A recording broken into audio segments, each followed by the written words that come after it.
Alright everyone, welcome back again to more Tiny Bunny.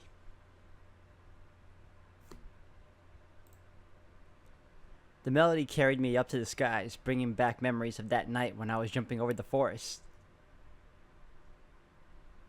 But just like everything good, it ended way too fast. Paulina froze for a moment, then lowered her hand and bowed. The waterfall of her fragrant hair swayed back and forth. I jumped up, clapping. Браво! Кто это сочинил? Роберт Шуман. А вот кто теперь мой любимый композитор. Во. The second syllable turned into an incredulous cry when someone wailed under my foot.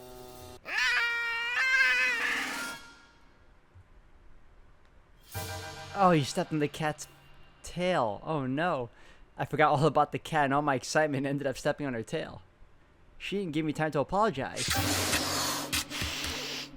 Joanna crawled up my leg and clung to my thigh. Her sharp claws pierced my skin through the pants. Ай! Ай! Paulina came to my rescue by slapping the cat on the back of the head. Джоанна! Гадость какая! Брысь! Well, technically it's Anton's fault, but... The cat jumped on the wall rug and retreated from the room after opening the door with her paw. I winced when touching my thigh. It was probably quite scratched up. Paulina gave me a sympathetic hug. Больно? Да так, я сам виноват. Ой, я ей покажу, как бросаться на моих гостей. No need to kick the cat. It's fine. It was Anton's fault. He owns it. That's good. I was worried less about the pain and more about the damage done to my clothes. My pants were riddled with tiny holes. Well, Mom sure would be happy about this. At the same time, Paulina's attention was flattering. Твоя Джанна дама с характером. Вы поладите. Если ты не умрешь от потери крови, конечно. She turned around and searched the room with her eyes. Где-то тут был йод. Не обязательно. Что значит не обязательно? Еще никто не умирал в моей спальне. И я хочу, чтобы так продолжалось впредь. Снимай пока штаны. I imagine myself standing in front of Paulina in just my underwear. I imagine her bending down to treat my wounds. That fantasy scalded my mind like hot steam. Не надо, Полин, ну правда. She didn't listen. Oh god, the look.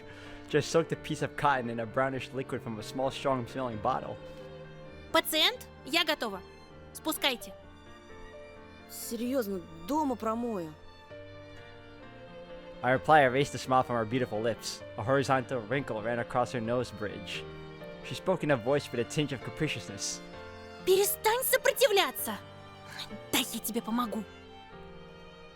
She rubbed my leg lower than where my wound was. Девочкам нельзя отказывать. Yeah. Don't reject the girl that tells you to take your pants off.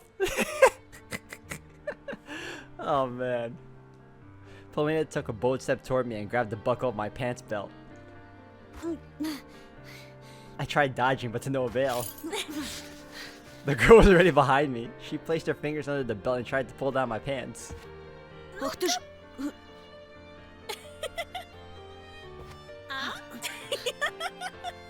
Oh man, if her grandfather pops in, it's really not gonna look right. Oh no! I spun around and Paulina pressed her body to mine, bursting with laughter. She sank her teeth into my arm ever so slightly and tugged on the belt. Oh great! Now you're gonna bite on my arm too? I had the cat bite me, now you? Oh man, that means she's gonna have to take off his shirt. Oh no! I stepped back, stumbled upon the couch and ended up sprawled on its soft surface. Paulina landed on top of me. Her hair covered my face and tickled my nostrils. I felt the vibrations coming from Paulina's chest. She was laughing. I also felt the chilly draft of the exposed skin on my thighs. She managed to pull down my pants. After all, I lay underneath her partially naked, dying from embarrassment. Paulina pulled away, her laughter died down. She blew a lock of hair away from her face and looked me straight in the eye. Then pressed her small fist into the cheek and measured by my face with a thoughtful glance. Ты чего? Ничего. Красивый ты. Скажешь тоже. Честно-честно. И знаешь, мне кажется, что я все эти годы ждала, когда ты в поселок приедешь. I'm just hoping that Paulina isn't what you call a crooked character. You know, like, yes, she has this what you call this taint in her character with the whole animal, what you call, like, not animal abuse, but she likes the thought of animals getting hurt. Most likely the dog rather than her cat, but I don't know. My heart was thumping in a crazy rhythm. I felt it under my ribs, in my temples, all over my body. I completely forgot that I was lying underneath her without my pants on, rubbing my bare thigh against her leg. Мне хорошо с тобой. И мне. Я встретила человека, который меня понимает. Again, sure, just not the animal part. The hurting animals thing. No. Это дороже скрипки Гварнери. I shifted my gaze to her lips. They were so close that I could see even the tiniest of wrinkles on their surface, just as parched as my own lips. Oh, I guess we're going in. Is there any other choices here? You know, you never know. There's like hidden choices. Paulina lowered her eyelids. Eyelashes fluttered. Our lips touched. I'm not gonna lie, I did not expect this to happen. I also didn't expect him to have his pants down when this happened too, but here we are. It felt dizzy, as if I was falling into a bottomless pit. Every cell in my body sang in jubilation, as if I was getting a taste of the most beautiful music. Something even more perfect than Showman's melody. And then I looked in the mirror, mounted on the wardrobe's door. A reflected half-open door in the corridor's gut. Oh, there's the grandpa. Carradine was peeping at us through the crack. His grim face floated in the black waters of darkness. His eyes pierced me, much deeper and angrier than feline claws. After getting his cover blown, the old man drove back away from the door and dissolved into tarry shadows. My issue with this, now, granted, I understand that, you know, most parents, guardians, whatever, would keep an eye on their teenage kids that are alone together, you know? If they're of the opposite sex, and, you know, I didn't like the fact that he was grinning, and, like, you know, and he was pretty much peeping at them. It was just weird. I parted my lips when Paulina's distraught. I had to interrupt our sweet kiss. Paulina gave me a questioning look and spoke in a frustrated voice. В чем дело? I untangled myself from her, stood up, trying to put my pants back on, and fastened the belt at my third attempt. Ни в чем. Я вспомнил просто. Пообещал маме вернуться к ужину. Не уходи. Полин, послушай. Не уходи, Тош. Her voice trembled. Silvery streams ran down her cheeks. Wow. I was taken completely by surprise. Paulina's mood shifted in an instant, just like topics in her grandpa's monologue. Still, her grandpa was old and weird, and she... Забери меня с собой. So the grandfather is bad news. Okay then, let's go. Ты чего, Полин? Ну перестань. I leaned into her, worried. Ну хватит, правда. Все же хорошо. Я здесь с ума сойду. Не знаю, руки на себя наложу. It's amazing how fast the tone, you know, shifted from something that was humorous to like automatic, what you call downward spiral. Не говори так. She plopped in the bed, facing her hands. Sobs turned to stifled cries. I shuffled my feet, puzzled with no idea how to react. Давай сбежим. Завтра же соберем вещи и уедем в город. What is that? What is up with that grandfather? Нам по 12 лет. Okay, they're almost teens. И что? Тебе нравится жить в хибаре у леса? А мне, думаешь, по нраву гнить, заточенный в 4 стенах? Her back arched, her small fist pummeled the couch. Если ты мужчина, уведи меня из этого места!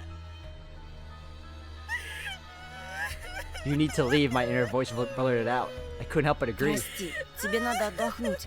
Поговорим позже. I agree with the inner voice, but I would also make sure she's chilled, you know? Relaxed again. Calm her down. Don't leave her like that, dude. Oh no. I went to the corridor mumbling. I might have acted like a coward, but I couldn't handle her fit of hysteria anymore. I put on my coat, shoved my feet down my boots.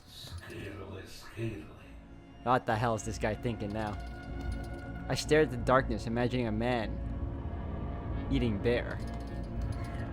I could hear Paulina's cries coming from the other side of the wall while something was squeaking its way toward me. The wheelchair stopped 7 feet away, on the border between light and darkness. Уходишь? Так быстро?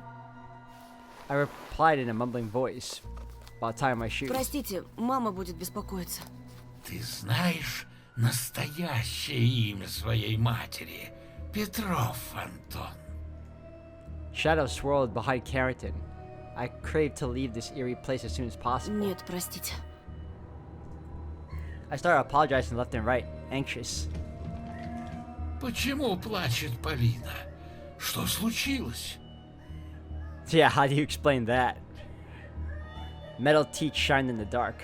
Пойдем на кухню. Чай пить будем. Oh, I'm definitely not drinking whatever it is you're serving, sir. Я тортик разрезал. Definitely not eating whatever it is either. Меня ждут. Подождут и перестанут. Ну, пойдем, пойдем. He let out a dissatisfied sob. I finally managed to fix the shoelace, so I sprang to my feet. The old man kept a strenuous smile on his face. I turned my back on him. My fingers struggled with the lock. Скарлы, Скарлы! Alright, now we need to worry. This guy is weird.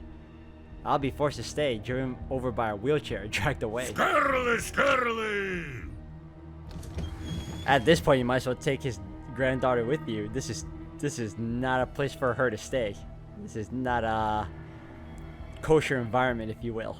The door opened, letting chilly air inside the stuffy corridor. Как твое настоящее имя? До свидания. I flew to the porch, to the trail that sneaked between the houses. While I was Paulina's place, darkness had shrouded the village with its crow-like wings. The howling wind made it alive, conscious. Lamplights firmly embedded into the night emanated a faint glow. I wiped my forehead. What was that?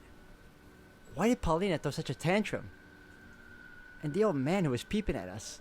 No wonder she wanted to run away so badly. As soon as I remembered Carradin's metal teeth, goosebumps started running all over my skin. I shuddered and looked around. A fuzzy silhouette appeared near the fence. Кто здесь? Oh, of course. The bully. A person stepped toward me into the ring of light. My soul almost left my body. I recognized Ramka. His cheeks were wet and his eyes reddened. Oh, he was crying like a bitch. He cried while hiding in the dark. Ну, привет. Разве я не предупреждал тебя, а? Разве не говорил, что убью, если увижу рядом с ней? I heard a click, saw the shine of a butterfly knife. Roma's bloodless lips stretched into a scary grimace. His pupils glinted like a pair of coins. Ром, убери нож. Думаешь, я псих? Я покажу тебе, что делают психи. Oh, you're very crazy right now, dude. Рома, I backtracked, afraid of turning my defenseless shoulder blades toward him. Roma advanced toward me, scowling. Жалкий ублюдок. What the hell's wrong with him? White bubbles formed at the edges of his mouth. He wiped off his face with a jerky motion, smearing the tears all over his cheeks even more. His eyes glazed over with a fog of hatred. The steel butterfly started its slow upward movement, but then suddenly dove toward me, as if somebody fast forward the tape. Ramka lunged at me. His face was the color of wax, and his eyes had a shine of phosphorus to them. I felt his tackle and lowered my eyes. I can't believe it, he got stabbed. Oh, it's fake. The butterfly was fake. It probably came from the prank shop, the type of toy where the blade retracts into the handle. But then I realized I was wrong. that the reason the blade was invisible to me was because it was plunged into my chest. Why the hell did you stand still, dude? It's completely inside me, right between my ribs. Cold, sharp. And only then did pain hit me, just like the thunder that takes its sweet time to hit after the lightning. To my surprise, the pain wasn't exactly strong, but it felt uncomfortable, sinking, reverberating in the back of my head. I grabbed Romka's forearm. He ripped the knife out of me. A dashed line of blood followed in slow motion. The skin on the bony frame of Romka's face stretched in a grotesque grimace, his jaws wide open with threads of saliva tucked between his teeth. I wanted to ask him to stop, but the words got stuck in my throat. Do not let him hit you again. The world tilted and shook. Oh, crap. Did I get a bad end? I fell to my knees. It was suddenly difficult to breathe, as if the air in my lungs turned into viscous dough. Blood filled my mouth. Why the hell did you stand still, dude? You could have dodged him. It overflowed onto the snow. As I couldn't hold my head straight anymore, I was forced to stare at the scarlet pool. Then I plopped face first into it. Blood warmed my cheeks. I'll just lie down for a bit, and everything will be fine. It's okay. The doctors will patch me up.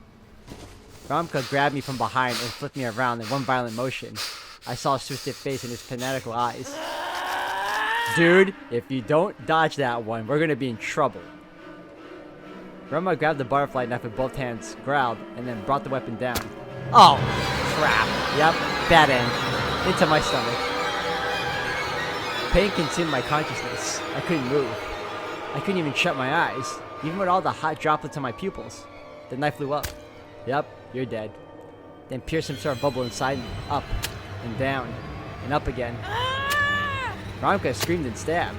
He screamed and sliced. Blood splashing my face as it streamed upward in white scarlet stripes. Dozens of little fires sparked up in my head, only to die out one after another in the next moment. The parts of my brain where those weird fireflies died sank into darkness. Romka's silhouette was now blurry. My eyes stopped following the knife. I looked up. My vision slid across my killer's blood-soaked face up toward the darkening sky. In the most fleeting of moments, I saw the life I won't be able to live. A myriad of lost opportunities. As the sole spectator in this empty movie theater, I stared at the screen. I saw Olia growing up without me. I saw our future kids that I will never hold in my arms. My aging parents living in the house at the edge of the forest. I saw the bright galleries and exhibition halls, the walls of which will never be adorned by my paintings. The pavements of cities I will never visit. The 21st century that I will not welcome. And the universe of people and things that were now irretrievably lost for me. I saw a blinding, scorching light. I had no idea if it was in the sky or under my lowering eyelids. The knife just kept on stabbing, but the pain was gone. My body no longer mattered. The movie was over. I disappeared into the bottomless void. Ah, there you go. I got the bad end. The police have arrested a teenager who had stabbed one of his peers during an altercation. A fight broke out between two students from the 6th grade that resulted in one of them inflicting more than 10 stab wounds on the other using a butter knife. The victim was then rushed to the hospital where he unfortunately died from blood loss. Obviously, the teen suspect was taken to a police station for questioning and he later confessed to the crime. The police have opened criminal proceedings on one charge of first-degree murder. There's also an investigation planned into the school's principal and his educational work deputy to establish if one of the students freely carrying a dangerous knife constitutes criminal negligence on their part. Yes, it is. Detectives and forensic specialists are still working at the crime scene. And Alia is crying because she heard the news. Okay. Well, I did get the bad end. That's unfortunate. Oh, and the parents got it too. I wonder, you know how ironic it would be if the parents got back together because the son died?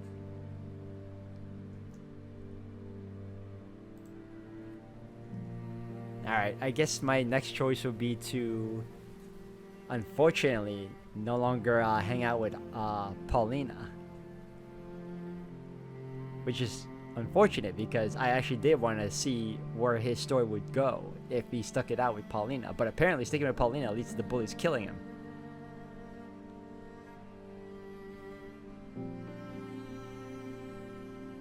it also doesn't really answer the question of Elisa and the animals that, you know, the mystic animals or whatever you want to call them.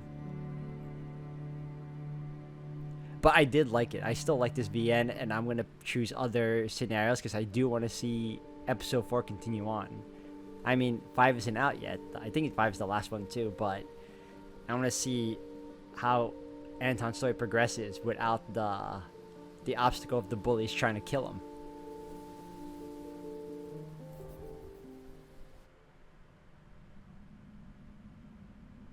Alright, well, I got my first ending and it wasn't the best one. However, I won't lie, it was still interesting. Unfortunately, I actually wanted to see again, like I said before, I did want to see his story with Paulina continue, but unfortunately that might not be the case anymore. So, I'll be ending the video here for today, guys. Thank you all for watching. When we return, I'm going to choose some different choices to see how it will affect the story and the episodes moving forward. So, if anything else, thank you again. And I'll see you all in the next one.